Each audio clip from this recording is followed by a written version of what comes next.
todos esses fatos, eles foram cumpridos em Jesus, né? Lembrando que a Páscoa não surgiu com Jesus, a Páscoa já existia e Jesus ele veio e morreu na Páscoa, né? Então, aproveitando o dia que nós estamos, era como se ontem foi a última ceia, né, que Jesus fez, ontem, na quinta-feira, já ia anoitecendo.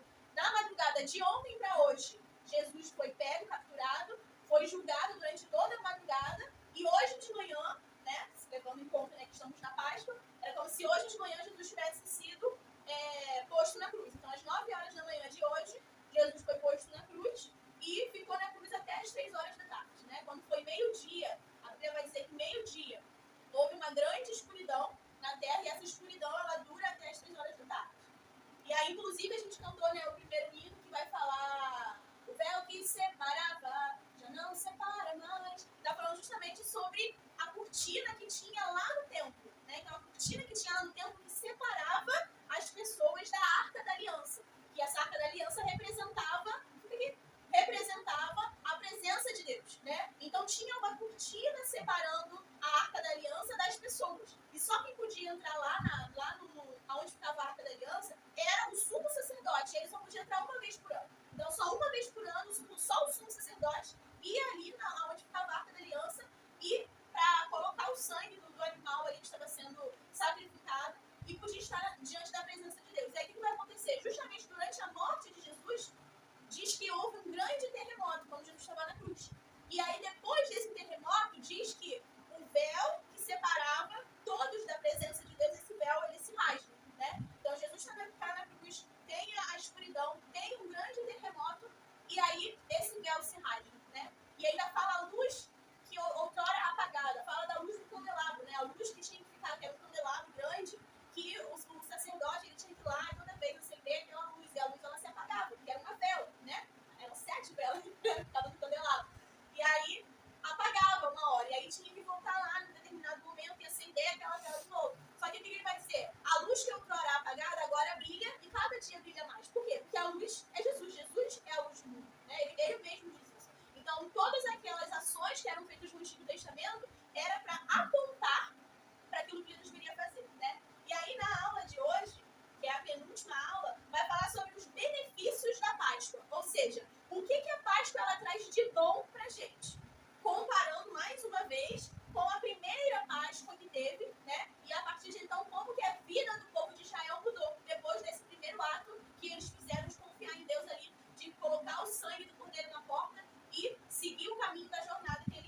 lá. Agora nós já entramos na aula de hoje, né? Algumas introduções. Eu até tinha comentado que a gente ia falar sobre isso, né? O sangue não pode ser ingerido. Por que Deus fala que o sangue não pode ser ingerido? Porque ele fala que a vida está no sangue, né? Então, os versículos que tem aqui como base, está lá em Gênesis 9, né? E aqui, Gênesis 9, é Deus falando para Noé. Então, Deus ele fala para Noé: tudo o que vive e se move lhe servirá de alimento. Assim como lhes dei os vegetais, agora lhes dou todas as coisas. Detalhe: quando Deus cria Adão e Eva, eles só iriam se alimentar de vegetais. Então, se Adão e Eva não tivessem pecado, toda a humanidade seria vegetariana. A gente não comeria carne. A gente só comeria frutas, verduras, legumes, por aí vai. Só isso. Aí o que aconteceu? Quando vem o pecado, quando vem o dilúvio, aí que Deus bota ali Noé com a família para recomeçar a humanidade, por isso que ele fala: assim como eu te dei os vegetais, agora eu estou te dando os animais também para se alimentar. Então, a partir de Noé, é que pôde, então, comer os animais. Mas aí ele continua e diz: mas não como carne com sangue, que é vida. A todo que derramar sangue, tanto homem como animal, pedirei contas. A cada um pedirei contas da vida do seu próximo. Né? Então, esse próximo aqui está incluído tanto pessoas quanto animais. Né? A gente não pode ingerir sangue de animal. E aí, quando vai para Levítico, Deus ele repete isso para o povo agora através de uma lei oficial por escrito. Né? E ele vai dizer: nenhum de vocês poderá comer sangue, nem também o estrangeiro residente. Ou seja, aquela pessoa que se convertia, né, ali para a religião deles, para o judaísmo ali, não poderia também comer sangue. Aí a gente pensa: mas isso é só para o povo lá? Não. Por quê? Porque quando vem para o Novo Testamento, quando os apóstolos estão agora evangelizando outros povos que não são os judeus, eles se reúnem, eles fazem de fato uma reunião entre eles, um conselho ali entre eles, para decidir o que iria ser transmitido para nós e o que a gente poderia ignorar, né? Ou seja, o que iria servir da lei para a gente e o que não iria servir. Como eu falei, o fato de fazer sacrifícios, né? Levar ofertas ali para o sacerdote, isso não serve mais, porque Jesus ele veio para cumprir isso. Mas ele vai e diz, lá em Atos 21, 25, quanto aos gentios convertidos, que somos nós, já lhes escrevemos a nossa decisão de que eles devem abster-se da comida sacrificada aos ídolos, né? Ou seja, oferendas para outros deuses que a gente não vai comer. Continua, do sangue, da carne de animais estrangulados e da imoralidade sexual. Ou seja, nós ainda estamos proibidos de comer o sangue. Por quê? Porque o sangue é vida. Deus estabeleceu isso, né? Então, levando para nós as receitas que são feitas com sangue, que existe, né? Receitas feitas com sangue, nós, cristãos que conhecemos a palavra e entendemos que Deus diz que o sangue é vida, nós somos proibidos de comer esse alimento. Né? Por quê? Porque se a gente come, nós estamos indo contra a lei do Senhor. E o próprio Deus ele fala o quê? Que ele vai nos pedir conta. Então nós vamos ter que prestar contas das nossas atitudes diante dele. Aí, detalhe. Então, nós vamos ver aqui, nesse ponto, que o sangue, ele tem algo especial para Deus, né? E é justamente esse algo especial que faz com que seja justamente através do sangue de Jesus que nós somos libertos, né? E aí ele vai dizer, por que o sangue tinha que ser derramado? E aí ele vai dizer lá em Hebreus 9, 22, que também está aqui, vai dizer assim, ó, segundo a lei, quase todas as coisas são purificadas com sangue, e sem derramamento de sangue não há perdão. Ou seja, quando a gente vai para a palavra, quando uma pessoa queria ir diante de Deus e ser perdoado, deveria ser feito um sacrifício de um animal e o sangue daquele animal iria ser derramado, né? Iria ser posto no altar e Deus iria consumir. Então, para que houvesse o perdão nosso diante de Deus, o sangue tinha que ser derramado. E a gente vê isso desde lá do Éden. Por que desde o Éden? Porque quando Adão e Eva pecaram, desobedeceram a Deus e comeram do fruto, o que acontece? Que fala na Bíblia? Que eles sentem vergonha, se escondem e fazem roupas para eles, né? Da folha de palmeira. Fazem roupas para eles. Só que quando Deus chega, né? Chama eles e vê que eles pecaram, Deus vai lá e faz roupa para eles de pele de animal. Então, o que aconteceu ali naquele momento?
pecado nenhum e sofreu por nós. Então ele sofreu uma morte agonizante. Imagina você ser chicoteado, você ficar apanhando, e no final das contas você ainda ser pregado numa cruz, gente. Botar coroas de espinho na sua cabeça. E é o que a gente vê nos estudos que fizeram, que médicos, tem estudos feitos por médicos sobre a morte de Jesus, né? Sobre aonde os cravos perfuraram, o que aconteceu, né? Então, assim, Jesus na cruz com as costas já toda ferida e tendo que ficar ali nessa posição por horas tentando respirar. E toda vez que ele tentava respirar, as costas dele arranhavam ali na madeira. Então, é pra gente pensar nessa dor que ele sentiu. Porque às vezes a gente ignora isso que Jesus fez por nós, né? E leva a nossa vida assim, tranquilamente. Ah, Jesus morreu por mim. Mas entenda, você passar por isso, né? Mas Jesus, ele passou por nós. E aí, quando continuando falando do sangue, né, a gente vai ver que o sangue é a moeda do perdão, né? Recebemos vida através do sangue derramado de Jesus. E aí, essa passagem de Colossenses vai dizer: quando vocês estavam mortos por causa das transgressões e da incircuncisão da carne de vocês, Deus lhes deu a vida com Cristo. E ele nos perdoou de todas as transgressões e cancelou a escrita de dívida, que consistia em ordenanças e que era contra nós. Lá em Efésios vai dizer: nele, Jesus, temos a redenção por meio de seu sangue, o perdão dos pecados, de acordo com as riquezas da graça de Deus. Né? E em Pedro vai dizer a mesma coisa, né? Que pelo precioso sangue de Cristo, como de um cordeiro sem mancha e sem defeito, né? É o que nós fomos salvos. Conhecido antes da criação do mundo, revelado nestes últimos tempos em favor de vocês. Então, nós conseguimos entender com isso tudo a preciosidade que há no sangue para Jesus. Né? E por isso que ele fala: vocês não vão comer um sangue que é precioso. Vocês não vão comer um sangue que é justamente aquilo que eu uso, que eu usei para dar perdão a vocês. Vocês não vão negligenciar um sangue que é justamente aquilo que Jesus derramou em favor de vocês. Né? Então, nós não somos proibidos de comer carne. Nós podemos comer toda a carne que a gente quiser. Mas o sangue nós somos proibidos de comer. E aqui, eu até li agora em Pedro, essa palavra, né? Que nós recebemos a redenção através de Jesus. Não vai dormir, não. A escola vai ser hoje. A escola vai ser hoje. Não, dorme não, gente. Pode parar. Tô gravando. Só você cortar depois. Vai cortar. Aí aqui, o que vem a ser essa palavra redenção? Redimir, redenção. Tem vários louvores que falam, né? Tem uma outra família que fala, né? Você vê lá, o sangue derramou, redenção, né? E às vezes a gente canta, a gente repete, a gente lê, a gente não sabe o que isso significa, né? Mas eu botei ali. Significa libertação, reabilitação, reparo, salvação. É o ato de adquirir de novo, de resgatar, de tirar do poder alheio do cativeiro. Detalhe, aqui vem falando que redenção é o ato de adquirir de novo. Ou seja, quando nós falamos que nós somos livres, eu acho que eu falei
evento especial, diferente, uma vez por mês. Mas se fosse parar para analisar, a gente deveria ser assim. Todas as vezes que nós estamos reunidos em memória do Senhor, para cultuar a Deus, não poderia ser, né?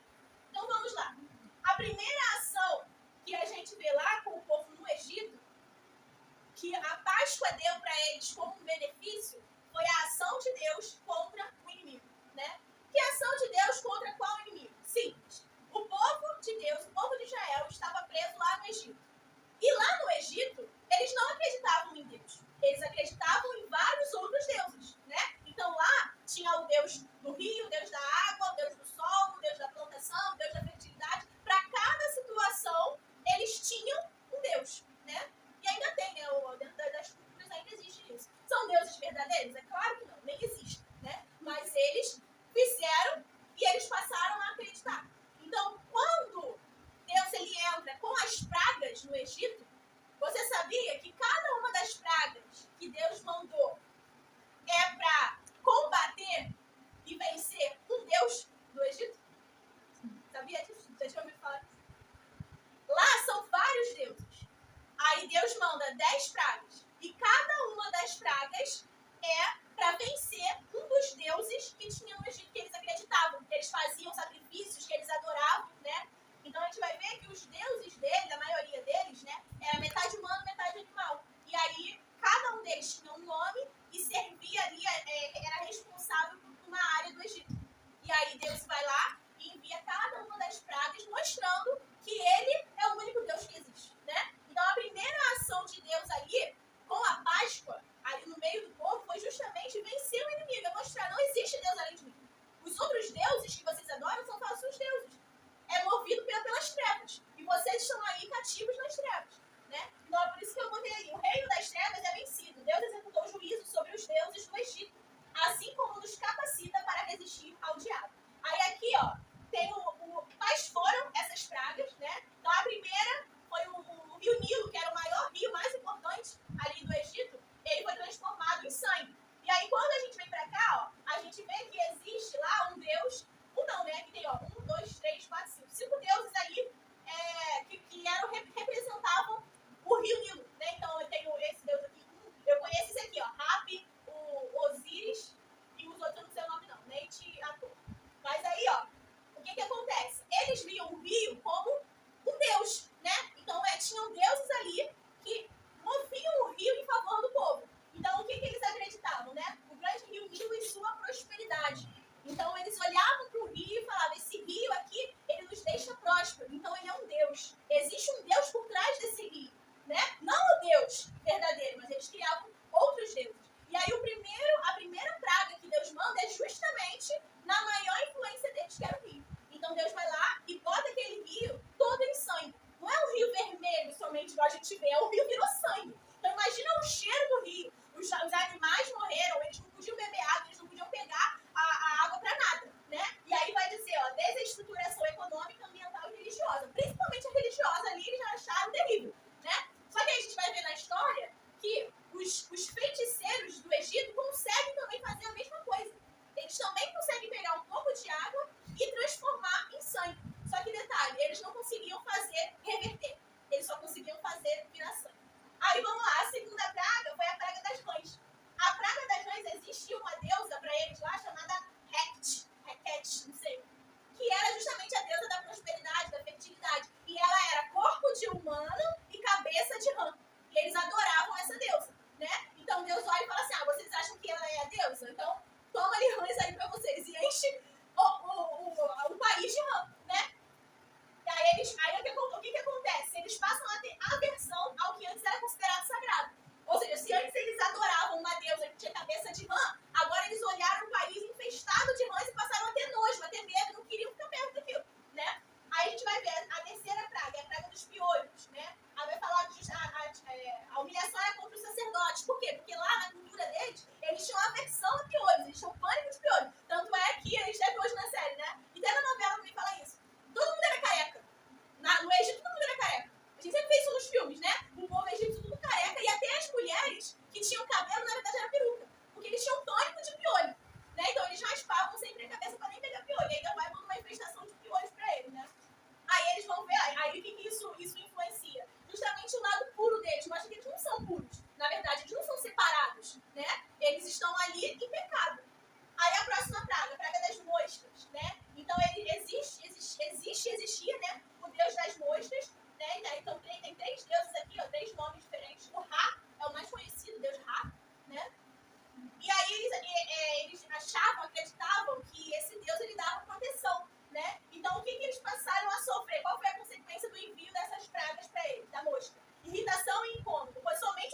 se ajoelhavam, faziam sacrifícios pedindo cura para esses deuses, né? E claramente essa cura não chegou porque esses deuses não existem.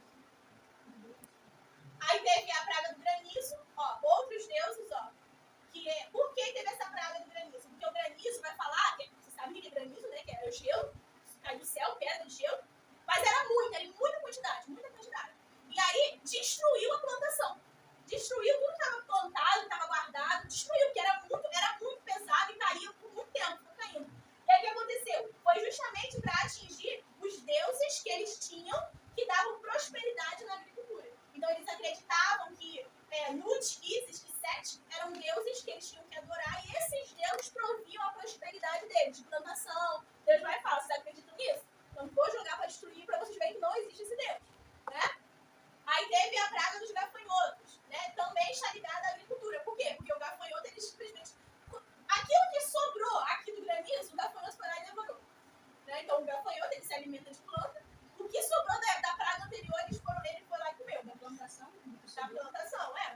Aí temos a nona praga, que foi justamente a escuridão.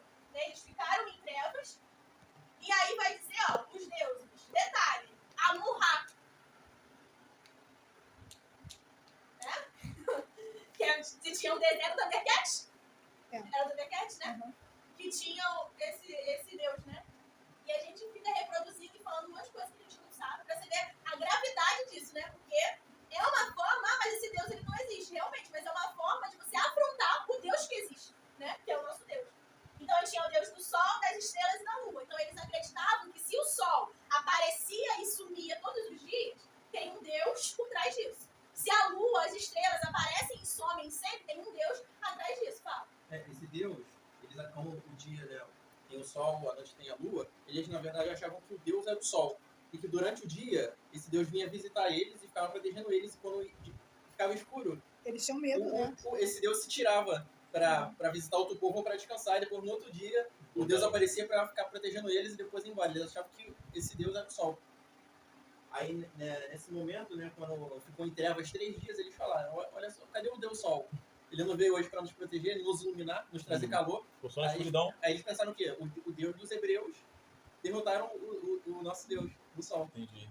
Na novela até mostra uma cena assim, que eles temem. Aí, né? Eles temem. Não, na novela lá da Record, mostrava que eles evitavam sair à noite porque não tinha o Deus dele para proteger, né? Do Sol, no caso. E aí a última praga é justamente a morte dos primogênitos, né? Ou seja, do primeiro filho da família. E essa foi uma humilhação direta para o faraó. Por quê? Porque o faraó acreditava que ele era um Deus, né? E além de ele acreditar que ele era um Deus, matar o seu primogênito era como se tirasse e acabasse ali com o reinado. Por quê? Porque até hoje, na lógica, né? A gente vê lá com a questão da Inglaterra, né? Nos reinados, quem assume é o filho mais velho, né? Nunca vai ser o filho mais novo. Então, quando você mata o primogênito, você está desestabilizando aquele governo ali, né? Então, voltando aqui para esse assunto, quando Deus ele manda essas 10 pragas, ele humilha, né, os inimigos de Deus. Que é quem? São as trevas, que é o diabo, que é Satanás, são os demônios, né? Porque querendo ou não, por mais que sejam deuses falsos, os demônios estão ali por trás, né? Por que estão ali por trás? Como é que os feiticeiros do faraó conseguiram reproduzir algumas das pragas? Esse poder veio de onde? Das trevas, né? Então isso é um detalhe que nós precisamos estar atentos até hoje. Porque isso nos mostra que até certo ponto o diabo ele tem poder para tentar nos confundir. Para fazer a mesma coisa ou similar, né? Claro que de uma forma menor do que Deus faz, para tentar confundir e dizer, mas eu também tenho poder, né? Deus faz isso, mas eu também faço. Então a gente consegue ver, por exemplo, que os feiticeiros lá do Egito conseguiram transformar uma quantidade pequena de água em sangue. Mas eles não conseguiram reverter. E Moisés vai lá e reverte, né? Ele ora a Deus e Deus reverte. Os feiticeiros também conseguem multiplicar a quantidade de rãs, mas não conseguem acabar com as rãs. Mas Deus vai lá, Moisés ora a Deus e as rãs elas desaparecem, elas morrem, né? Então, o diabo, ele é limitado. O poder do diabo, ele é limitado. Mas ele tem poder, né? E é por isso que vai dizer que ele vai tentar, se possível, enganar até mesmo aqueles que são escolhidos. Então, quando a gente olha coisas, né, infelizmente até mesmo dentro da igreja, porque o próprio Jesus ele falou que isso ia acontecer, às vezes a gente está atribuindo a Deus uma ação que não é de Deus. É similar, é parecido,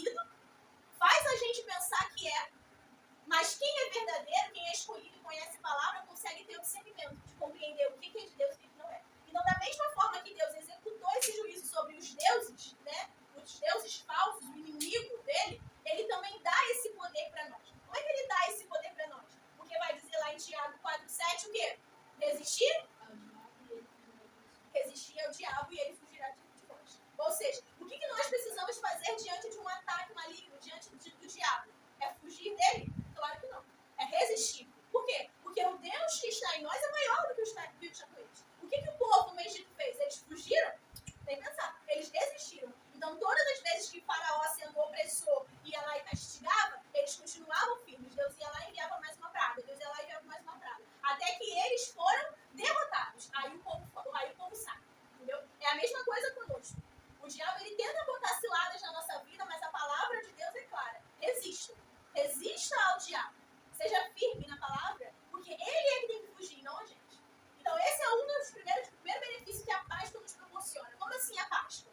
Conhecer Jesus, né? Então, quando a gente conhece Jesus e a gente tem ele na nossa vida, a partir do momento que você tem Jesus na sua vida, você vai ter medo do diabo? Claro que não. Não tem como. Você entende que Jesus ele é mais forte, ele é mais poderoso, né? Aí, vamos lá. O segundo benefício. Quebra do cativeiro da escravidão. Isso daqui nós já falamos, né? Então, da mesma forma que o povo de Israel foi liberto daquela escravidão literal, nós fomos libertos da escravidão do pecado. Provisão sobrenatural, né? Isso aqui deixa eu ver esse daqui.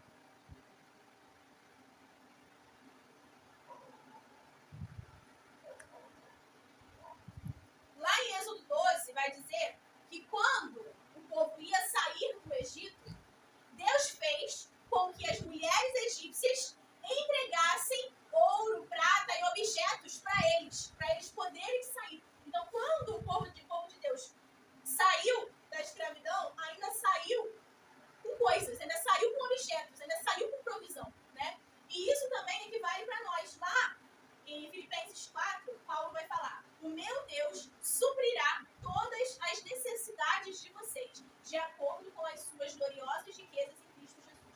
Então, olha o paralelo mais uma vez. Quando o povo ele sai para iniciar a jornada até a terra prometida, Deus faz com que as egípcias, que não eram ali do povo de Deus, né, abençoasse o povo com o ouro que elas tinham, o ouro, a prata, os objetos que elas tinham. Por quê? Porque eles iam precisar desse ouro, dessa prata lá na frente.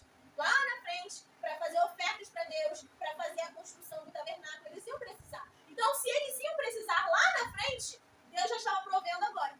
Levem agora, guardem com vocês, continuam no certo, vocês já vão ter. E aqui para nós, como isso equivale para nós? Simples. O próprio Paulo vai dizer que o próprio Deus, o próprio Cristo, ele vai suprir as nossas necessidades, né? Então, essa provisão sobrenatural nós temos na presença do Senhor. Quantos são os testemunhos que a gente dá, que a gente ouve, de situações que pareciam impossíveis, mas que do nada você ora que hoje, amanhã, surge alguém com a bolsa de compra, com dinheiro, alguma situação acontece, né? Eu já ouvi vários, até mesmo lá na igreja, várias situações. E assim, Deus ele vai mantendo o nosso povo, vai mantendo a gente, né? Ele olha para nós e ele já imagina aquilo que nós vamos precisar lá na frente, a gente já consegue enxergar. Ele vai precisar disso, ele vai precisar daquilo. Então, eu já vou prover, eu já vou providenciar alguém, um servo meu ou não, porque as egípcias não eram servos do Senhor, mas elas tiveram um coração ali, o coração movido a fazer aquilo, né? Então, para nos abençoar, Deus ele pode usar tanto um cristão, mas ele pode também usar o ímpio. Né? Ele pode usar pessoas que não acreditam em Deus, que não creem em Deus, que não vivem uma vida debaixo da vontade de Deus, mas por amor a nós, ele nos supre e ele faz aquilo que nós precisamos. Ele pode usar um ateu? O quê? Ele pode usar um ateu? Ele usa quem quiser. Ele usou uma jumenta para falar com o balão. Ele vai usar, ele usa quem ele quiser. Entendeu? Quer falar uma coisa? Não. Outro ponto, né, interessante, que eu gosto muito, é a direção divina, né? O que é a direção divina? É justamente ser guiado. Para onde vai? Como vai? Quando o povo saiu do Egito, imagina, naquela época não tinha eletricidade, não tinha carro, né? Não tinha nada. O que acontecia quando ficava de noite? Ficava um breu. Não tinha luz, não tinha poste, não tinha estrada, não tinha nada. Né? E aí o que acontecia? No deserto, isso é pior ainda. Imagina você no meio do nada, só Não tem terra, direção. areia, monte na tua frente. E dizem, né, que isso é fato, que no deserto é um extremo. Durante um dia é um calor terrível e durante a noite é um frio terrível. Né? No deserto é assim.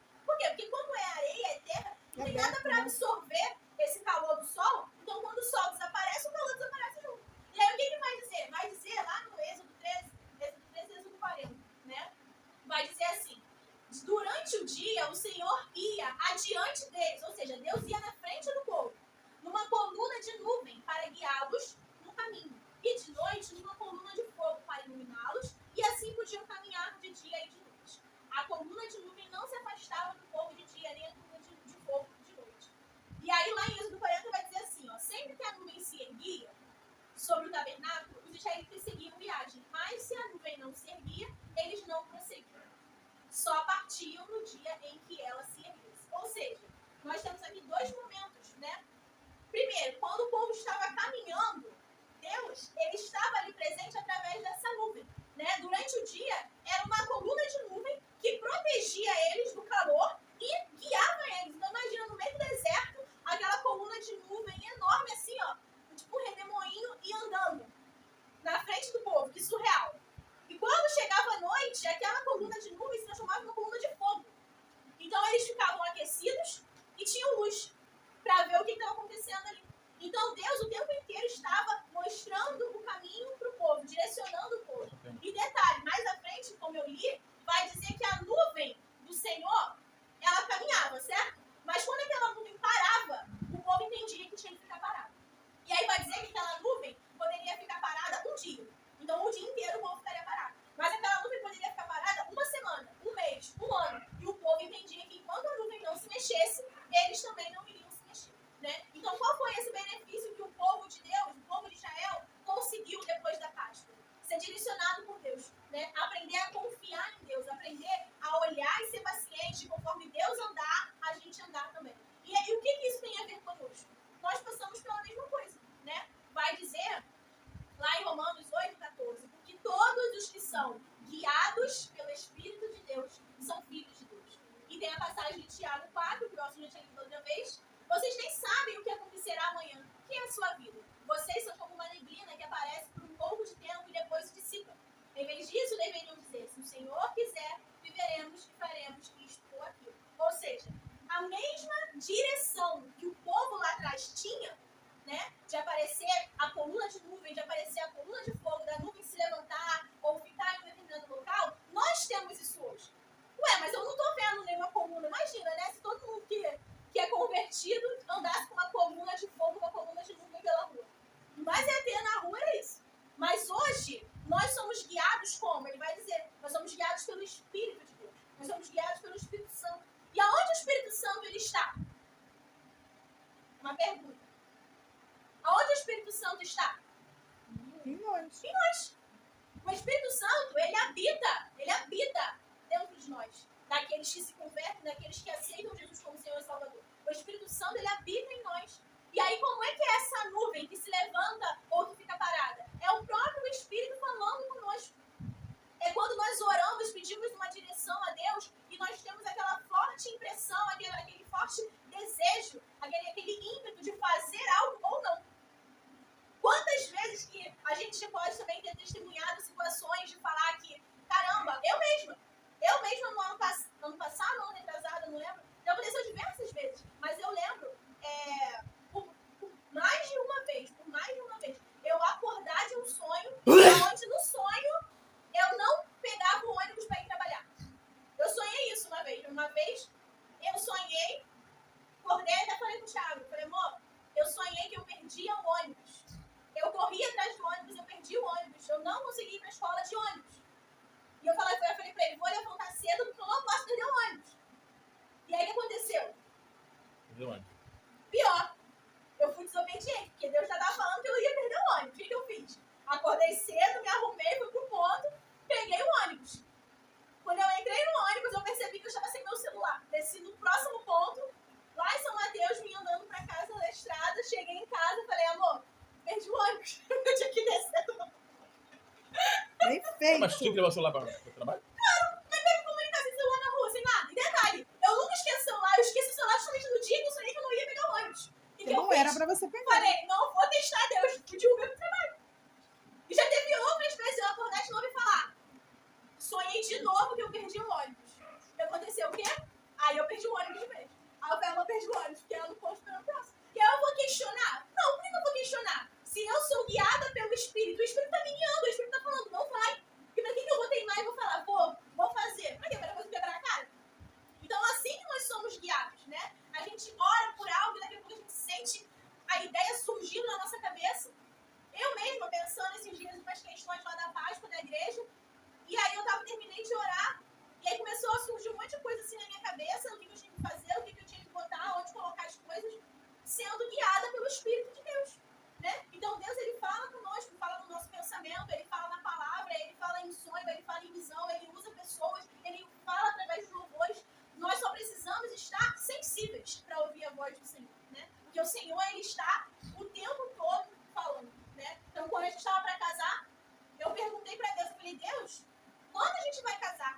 tive um sonho.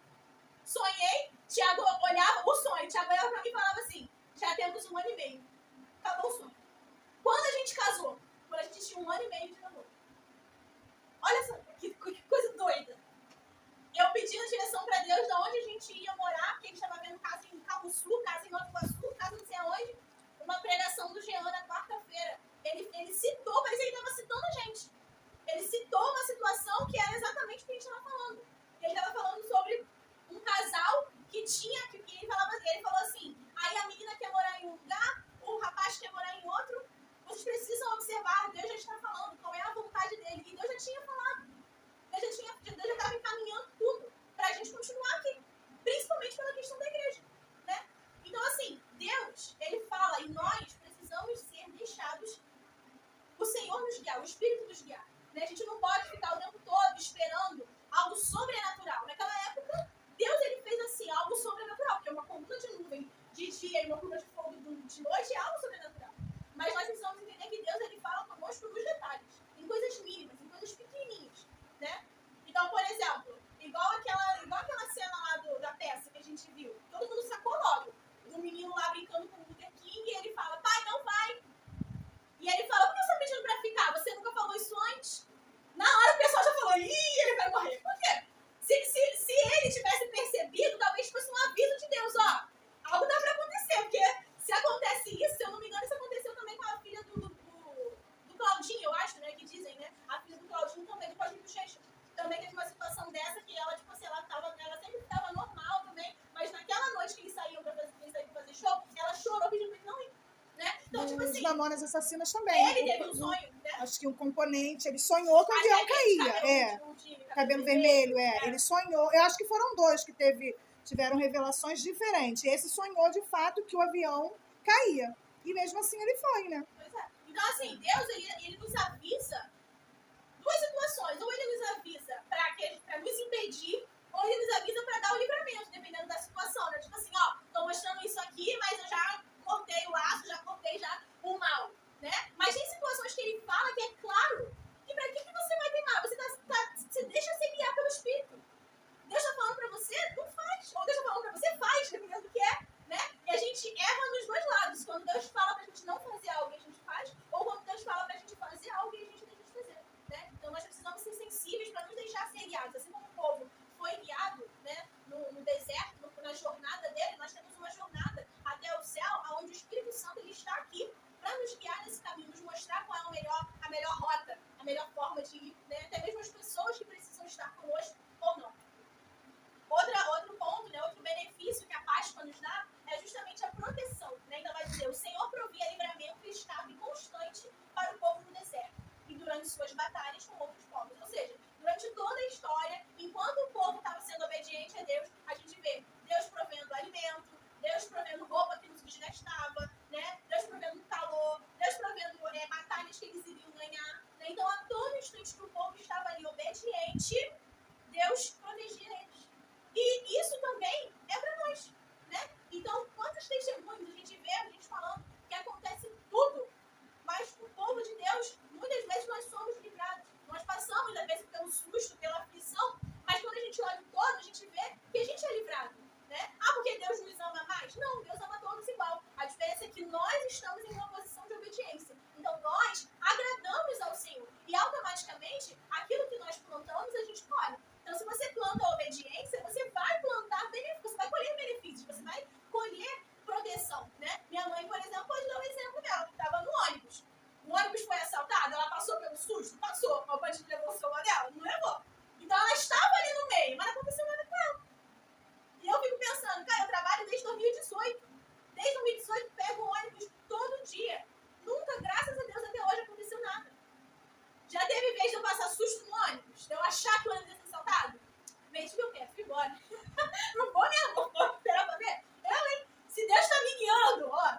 Deus tá te mostrando. Deus tá me mostrando. Achei suspeito. Outra vez, peguei o ônibus, um rapaz entrou no ônibus pedindo o celular do motorista, do Jefferson, falando que estava desesperado, que a mulher estava passando mal, que ele precisava ligar, que não sei o quê. Poderia ser verdade? Poderia, mas eu fiquei com medo. Eu falei, esse cara tá estranho demais. Não passou na roleta, ficou ali na frente, conversando com o motorista, que não sei o quê, pediu o celular dele. Ele realmente deu o celular pro cara ligar. E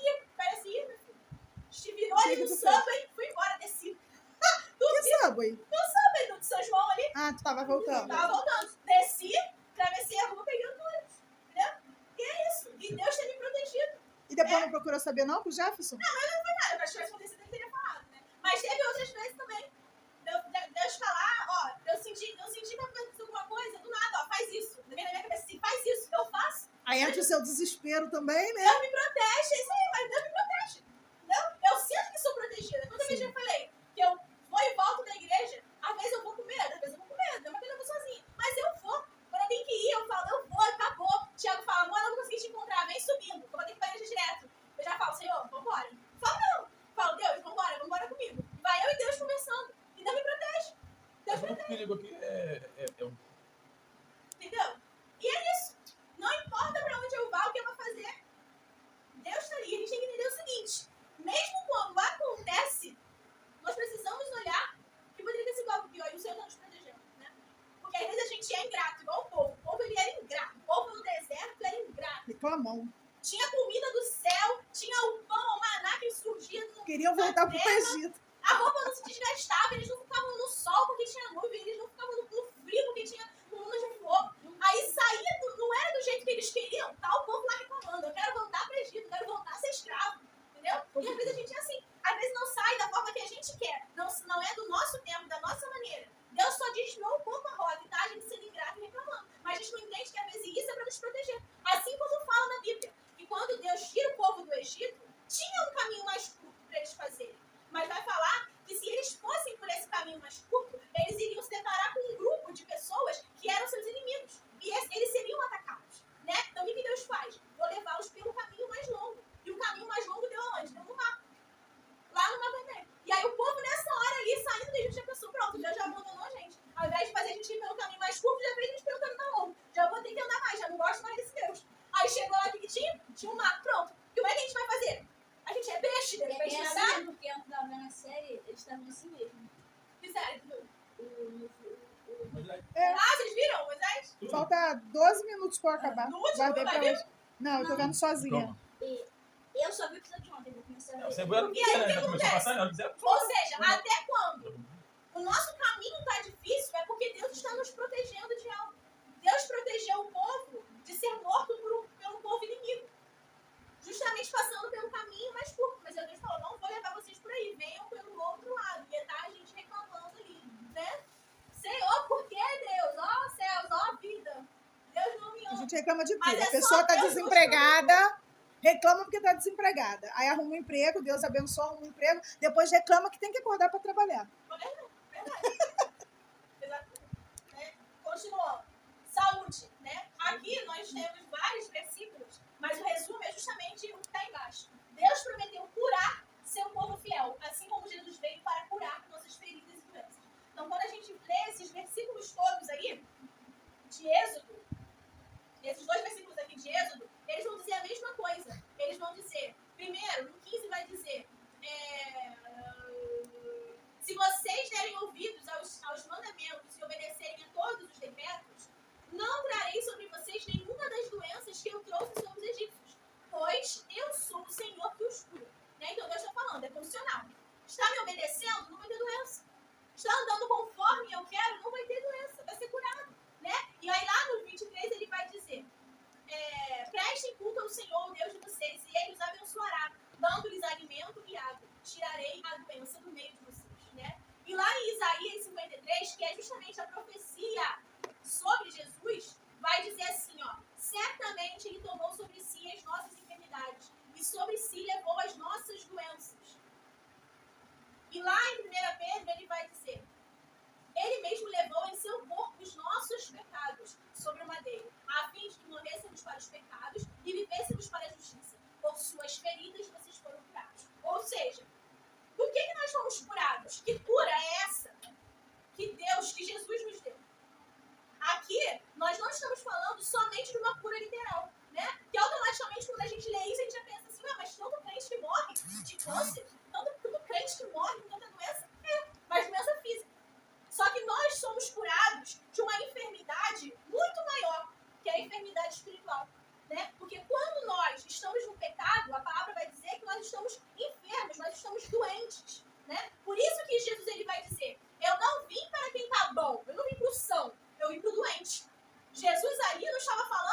necessariamente literal, né? Não estava falando do cego, não estava falando do manco, do coxo, por mais que ele tenha dado cura para todos esses. Mas Jesus, ele veio para curar o lado espiritual. Jesus, ele veio para dar cura, para transformar a vida daqueles que estavam enfermos, presos no pecado.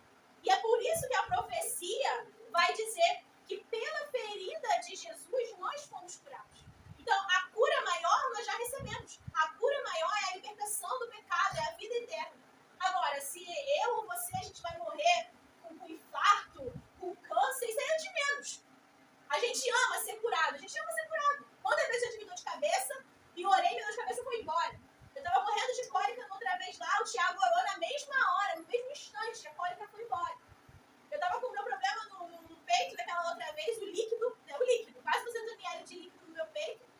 Orei lá no culto de cura na quarta-feira, a água sumiu. Eu tenho o papel para comprovar.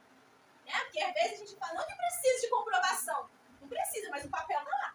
O primeiro exame falando que tinha 180 ml de líquido no meu peito, e o segundo exame falando que a quantidade era menos de 1 ml, que eu não precisaria nem tirar com a agulha. E eu sei que foi Deus que me curou. Pode falar, mas foi Deus que me curou. Foi lá no... Ah, vou ter que contar essa parte. Agora não, vou ter que contar no vídeo. Você vai ter que... Tava com o esporão no pé. Eu sonhei. Eu estava... Olha, eu lembro disso. Eu estava dormindo e eu sonhei que eu estava em cima do altar da igreja e eu ia pisar. E quando eu pisava, esse meu pé aqui começava a doer. E eu olhava assim pro meu pé e vi uma bola no meu pé. Eu acordei no sonho, tentei levantar da cama, pisei e exatamente o pé que eu tinha sonhado estava doendo. E eu fiquei com isso uma semana antes de ir no médico, né? Uma semana doendo. E acordava de manhã, uma dor terrível, eu ficava montando em casa. Aí quando ia passando o dia assim, ele ia parando de doer. Mas era eu parar com o pé e voltava a doer. Tive que cancelar um ensaio de encontro de dança, o Thiago me levou no hospital. Eles me deram uma injeção no meu pé, fiz exame, é esporão, passou um monte de remédio, vai ter que tomar o remédio por 4 meses. Levei o papel lá pra igreja e falei, para as meninas, tô trazendo isso aqui pra mostrar pra vocês que eu não vou tomar esse remédio por 4 meses, hein, porque eu vou ser curada, Deus vai me curar. Tomei o remédio por 1 mês, nunca mais senti dor. Fui lá no meio da igreja e falei, fui curada, Deus me curou. Às vezes meu pé dói um pouquinho, porque eu faço um monte de coisa. Mas como doía daquela vez, nunca mais doeu. Às vezes eu ensaio, uma semana toda a gente ensaia, ele dá uma latejada. Mas como doía, nunca mais doeu. Porque Deus me curou, entendeu? Mas e se Deus não tivesse me curado? Se eu passasse agora a minha vida toda sem poder andar de muleta? Ainda assim, era minha obrigação continuar sendo grata a Deus. Porque a maior cura, Ele já me deu. Que é a cura dos meus pecados, da minha vida, que sem Ele era uma vida obscura. E não importa como eu morra, quando eu morra, em que época, em que idade, eu vou estar com Jesus. E isso é o mais importante, né? E foi justamente para isso que Jesus ele veio nos curar. Então a morte dele na cruz foi para nos dar, além de uma vida boa aqui, uma vida eterna aqui. Né? Aqui vai dizer, né, outro benefício que nós adquirimos, que é a vida de comunhão e intimidade com Deus. Lá em Êxodo 7, vai dizer assim, quando Moisés ainda ia libertar o povo, tem um motivo. Né? Qual era o motivo da libertação? Deus fala assim, vai lá para o faraó e diz para que deixe o meu povo ir para me prestar culto.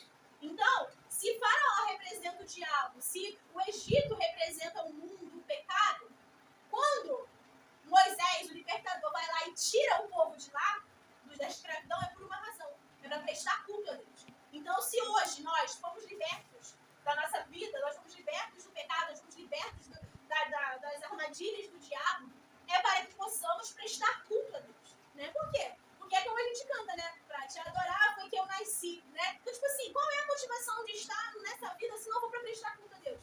A gente pode morrer, pode ir embora, porque não precisa, vai ficar aqui na terra. Não existe motivação. Minha motivação é ter um emprego. Meu filho, tu vai se aposentar, vai para outro lugar. É simples. Entendeu? Minha motivação é ter meus filhos.